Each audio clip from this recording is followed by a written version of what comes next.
नमस्कार, आप देख रहे हैं 99 न्यूज। मैं हूं मंजुषा भारद्वाज और सबसे पहले नजर डालते हैं आज के हेडलाइंस पर। कोलकाता रेप मर्डर केस, लड़की से गैंगरेप का दावा। राहुल बोले आरोपियों को बचाने की हो रही कोशिश। सीबीआई एफएसएल टीम जांच के लिए पहुंची अस्पताल।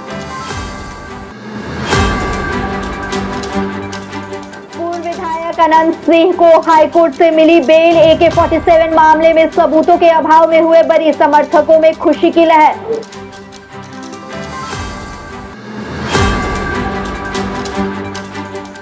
शिक्षा मंत्री के साथ पारा शिक्षकों की वार्ता खत्म, दोनों के बीच नहीं बनी सहमति। 10 दिन के अंतर फिर होगी वार्ता।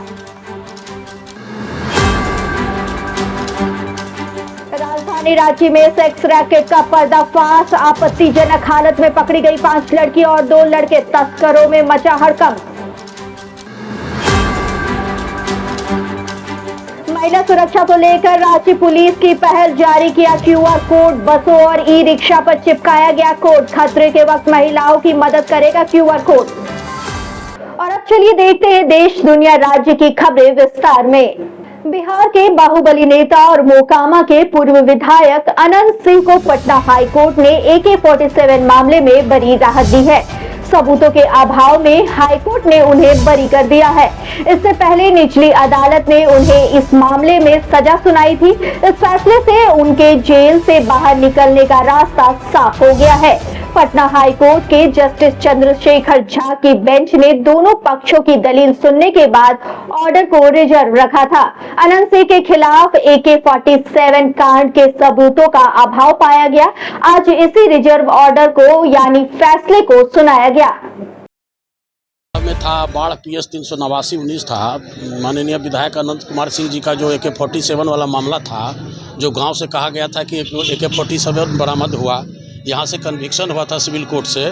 ऑनरेबल हाई कोर्ट से आज रिहाई हुई है माननीय न्यायमूर्ति चंद्रशेखर झा की। यहाँ से 25/8 से वो कस्टडी में थे इस केस में। एक दूसरा मामला था सचिवालय में, जो कहा जाता था कि बुलेट प्रूफ जैकेट बरामद हुआ था, तो उस केस में भी रिहाई हुई है। दोनों केस में अपील हुई है माननीय उच्च न्यायालय से। कौन कोर्ट में सर केस चल रहा है? यहाँ तो MP MLA कोर्ट में चल रहा था।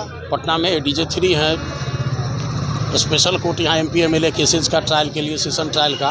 और वहाँ पर माननीय न्यायमूर्ति श्री चंद्रशेखर झा जी के यहाँ से एक्विटल हुआ है। कब ये घटना हुई थी सर? ये 16/8/19 को हुआ था वहाँ वाला मामला, नदवा गांव वाला। अब 25/8 से दिल्ली से ट्रांजिट रिमांड पर आए थे, 25/8 से कस्टडी में इस मुकदमे में थे। आप बाहर आ जाएंगे? हाँ, निश्चित आ जाएंगे। अब कोई केस पेंडिंग नहीं, सारे केसेज में बेल पर है वो, अब बाहर आ जाएंगे। कितने तारीख को लगभग वो बाहर आ? कोशिश करते हैं, अगर हाईकोर्ट का आदेश आ जाता है तो बाकी जिसमें बेल पर है उसमें प्रोडक्शन वारंट रिकॉल का पिटीशन फाइल कर दिए हैं। जो भी 7-8 केसेज यहाँ पर पेंडिंग हैं, बाकी केस में तो उनकी रिहाई हो चुकी है ऑलरेडी पहले से। रांची पुलिस ने अरगोड़ा थाना क्षेत्र से सेक्स रैकेट का भंडाफोड़ किया है। हटिया DSP PK मिश्रा के नेतृत्व में होटल मौर्य में छापेमारी कर 6 सेक्स वर्कर को पकड़ा गया। सभी कोलकाता की बताई जा रही है। फिलहाल इन सभी से पूछताछ की जा रही है।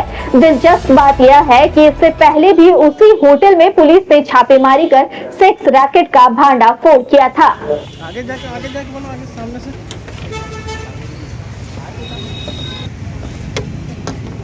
1 2 3 4 5 कुछ IT मोरत का मामला है। लड़कियाँ आ रही हुई कलकत्ता से आकर छापामारी किया गया है। कहाँ छापेमारी हुई है और पहले भी हुई है? हाँ, पहले भी हुई थी। नाम क्या है सर होटल का नाम? मौर्या होटल। अच्छा, पहले भी छापेमारी हो चुकी है। कितने लोग पकड़े गए हैं सर? अच्छा, आगे। पारा शिक्षकों की शिक्षा मंत्री के साथ हो रही वार्ता खत्म हो गई है। इसमें कोई फैसला नहीं निकाला गया है। अब 10 दिनों के बाद इस मामले पर फिर से वार्ता होगी।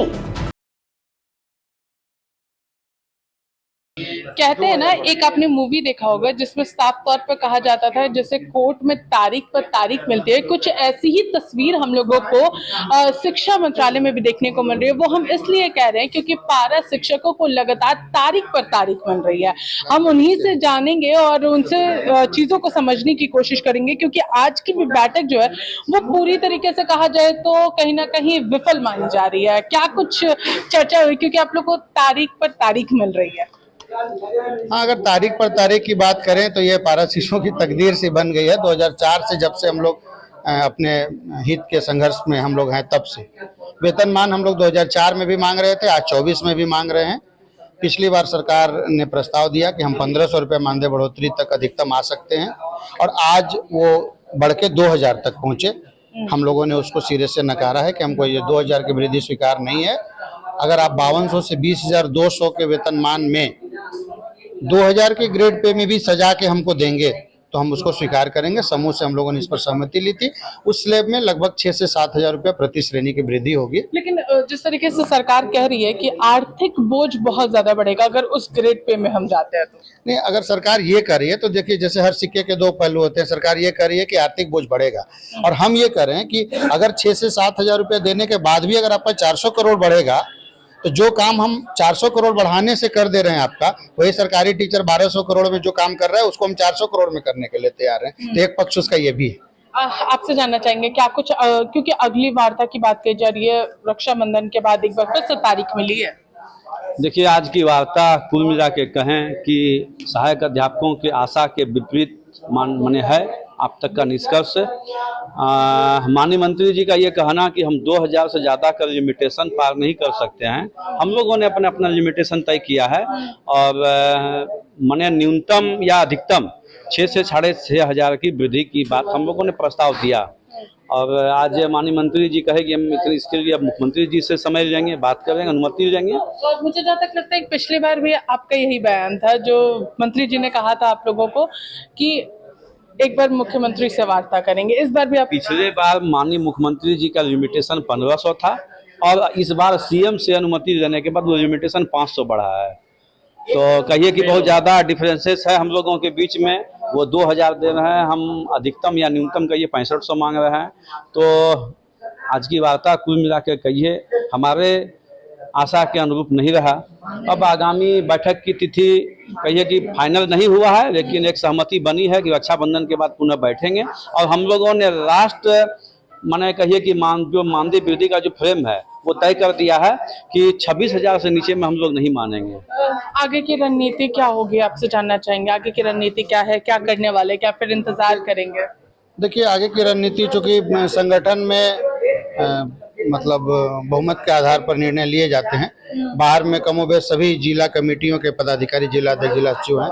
हम लोग उनके साथ बैठ के जो भी रणनीति होगी उससे आपको अवगत कराएंगे। देखिए, तो आगे की रणनीति अभी बननी बाकी है, लेकिन जिस तरीके से शिक्षकों से बातचीत हुई, उनका साफ कहना है कि हम लोग जो 2000 रुपए बढ़ाने की बात सरकार कर रही है उससे हम एग्री नहीं करते हैं, हमें इससे ज्यादा की उम्मीद थी। और अब जिस तरीके से आपको हम एक बार शिक्षा मंत्री बैजनाथ राम के बयान को भी सुनाते हैं, जो शिक्षकों के साथ वार्ता के बाद उन्होंने हम लोगों से की है। चर्चा हो रही है, बहुत सारे विषयों पर सहमति बन गई है, कुछ एक विषय पर सहमति बननी बाकी है। सरकार पॉजिटिव है, और हम चाहते हैं कि हमारे राज्य के जो भी कर्मी हैं वो सरकार की स्थिति को समझते हुए हम जो उन्हें दे रहे हैं, एक कार्यकाल में हम लोगों ने पारा शिक्षक को बहुत कुछ दिया है। पहले भी हमने पारा शिक्षक को बहुत कुछ दिया था।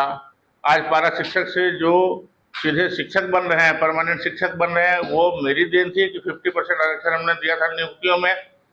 और अभी इस टेन्योर में भी हम लोगों ने 50% एक मुश्त बढ़ोतरी दिया है, 4% का बोनस इनको प्रत्येक वर्ष मिल रहा है, और अभी मानदेय में थोड़ी हम वृद्धि करने जा रहे हैं। और संभावना इस बात की है कि ये शायद से इसको स्वीकार करेंगे और फिर अपने काम में लगेंगे। 2000 मानदेय बोल रहा है कि ये नहीं है, इन्होंने अपनी बात रखी है। सरकार अभी इस टेन्योर में कितने संकट से गुजरी है ये सबको पता है। 2 साल हम लोगों ने कोरोना को झेला है। विषम परिस्थिति में सरकार इनके पक्ष में काम कर रही है, तो मैं समझता हूं कि परिस्थितियों को समझते इन्हें स्वीकार करना चाहिए सरकार की जो भावना है कि हमारे सभी कर्मी सही ढंग से काम करें और उन्हें बहुत असुविधाओं का सामना नहीं करना पड़े, इस बात को ध्यान में रखकर सरकार पॉजिटिव दिशा में आगे बढ़ रही है। तो हमारे शिक्षकों को भी चाहिए कि वो सरकार का सहयोग करें। धन्यवाद सर।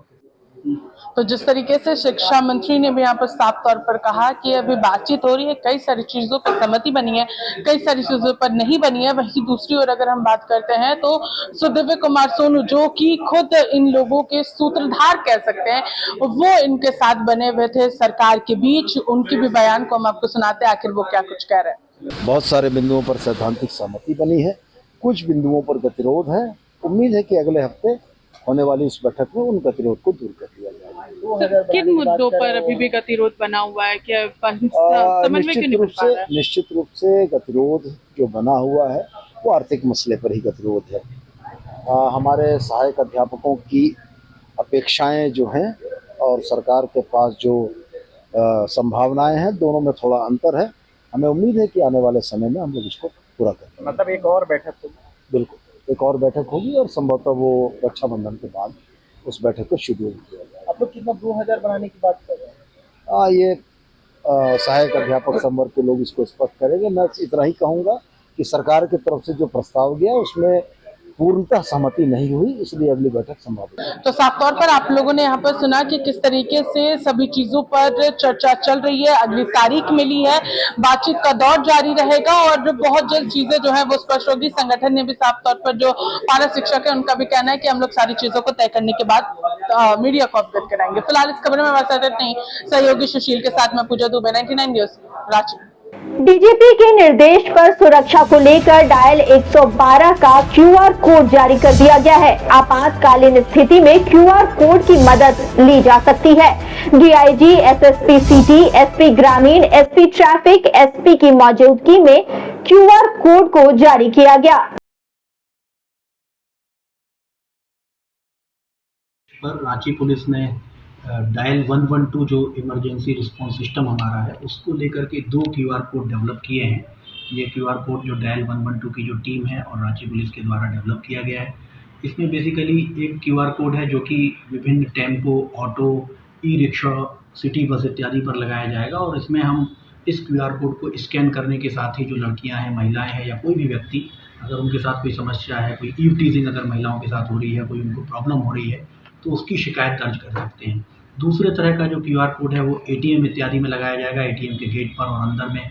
अगर किसी के साथ भी किसी तरह का एटीएम फ्रॉड होता है, उनका एटीएम बदलने की बात है, उनका पैसा गलत तरीके से निकलने की बात है या अन्य कोई छेड़खानी वो एटीएम में अगर नोटिस करते हैं तो उसकी शिकायत वो दर्ज कर सकते हैं। ये बहुत सिंपल है। इसमें जैसे ही आप अपने मोबाइल फ़ोन से इस क्यूआर कोड को स्कैन करेंगे तो एक इमरजेंसी ERSS का जो हमारा सिस्टम है डायल 112 की, इसकी वेबसाइट ओपन हो जाएगी और एक फॉर्म हेल्प करके एक आएगा और हेल्प के बाद में फॉर्म ओपन हो जाएगा। उस फॉर्म में मात्र 3-4 इन्फॉर्मेशन आपको देनी है और उसके बाद आपकी शिकायत डायल 112 में दर्ज हो जाएगी और डायल 112 से आपको कॉल बैक भी आएगा। वहाँ से आपको कॉल बैक भी आएगा जिसमें आपकी शिकायत पूछी जाएगी और तुरंत उसका निदान किया जाएगा। और इस वक्त की बड़ी खबर आ रही है सुप्रीम कोर्ट से, जहां झारखंड सरकार के बकाए 1,36 करोड़ रुपए का भुगतान करने का कोर्ट ने आदेश जारी कर दिया है।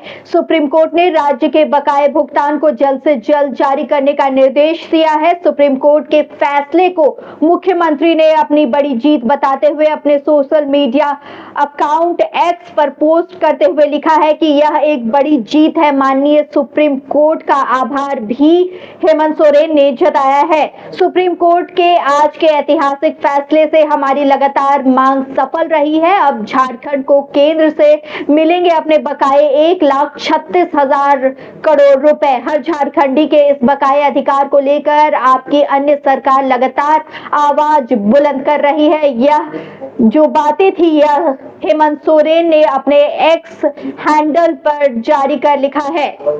लालू प्रसाद के पोस्ट को लेकर सियासी बयानबाजी तेज हो गई है। इसको लेकर नेता प्रतिपक्ष तेजस्वी यादव ने नीतीश सरकार पर हमला बोलते हुए कहा है कि लालू जब रेल मंत्री थे तो उन्होंने बिहार को 3 से 4 रेल कारखाना दिया, साथ ही रेलवे को 9,000 करोड़ का मुनाफा दिलवाया था। लेकिन बिहार में डबल इंजन सरकार होने के बावजूद 10 साल में नीतीश ने कुछ नहीं दिया। सब लोग जानते हैं जो पोस्ट आया है, लालू जी ने जो लिखा है, बहुत खुशी की बात है। 2004 में जब रेल मंत्री बने थे और पहला यूपीए की जो सरकार थी, तो उसमें लालू जी ने बिहार को कई कारखाने रेलवे का दिया था, उसमें से एक दरियापुर का पहिया कारखाना था। आज खुशी की बात है कि उस कारखाने से जो है लगभग 2 लाख पहियों का जो है उत्पादन जो है किया जा रहा है। और उस समय लालू जी जब थे मंत्री, तो उनके सहयोग से, उनकी इच्छा शक्ति से लगभग जो है बिहार को स्पेशल पैकेज दिया गया था तकरीबन 1.5 लाख करोड़ का। लेकिन आज दुख की बात है कि जो मौजूदा जो सरकार है, डबल इंजन की सरकार है, 11 साल चल रहा है, बिहार को एक भी कारखाना नहीं दिया, ना स्पेशल पैकेज दिया। विशेष राज्य का दर्जा की बात थी, वो विशेष राज्य का दर्जा भी नहीं दिया। लालू जी ने रेलवे को 90,000 करोड़ का मुनाफा दिया था। हर बजट में किराया कम करते थे, देश विदेश से लोग उनसे पढ़ने आते थे। आज रेलवे का बजट आता है तो रेलवे को एकदम ख़त्म कर दिया गया, समाप्त कर दिया गया। आज रेलवे की स्थिति अपनी इतना महंगा टिकट मिलता है, ट्रेन समय पे चले ना चले, लेकिन एक्सीडेंट समय पे होता है, तो इसलिए रेलवे का बजट से भी ख़त्म कर दिया गया। तो आज लालू जी ने इस चीज़ को लिखा है कि बिहार में चाहे मनरेगा हो, हमारे दल के नेता रघुवंश जी थे, ग्रामीण सड़कें थी, लाखों के रेशियो में जो है लोग गांव-गांव में जो है सड़कें दी गई, तो बहुत काम उस दौरान हुआ। लेकिन आज जो है 39 सांसद 19 में जीते, 30 सांसद अभी जीते हैं, मंत्री बने, लेकिन कुछ भी बिहार के लिए लोगों ने नहीं किया, ठगा है एनडीए के लोगों ने। क्या चीज़ का? वक्त बोर्ड में हम लोग का क्लियर स्टैंड है कि जो पहले से था वैसे ही होना चाहिए। और ये एक आनन फानन में जिस प्रकार से ये बिल लाया गया है, ये साफ जो है गैर संवैधानिक है। तो हम लोगों ने सदन में भी, हमारे सांसदों ने इसका विरोध किया। और फिलहाल इस वक्त की खबरें इतनी ही। आगे की खबरों के लिए आप बने रहिए 99 न्यूज़ के साथ। नमस्कार।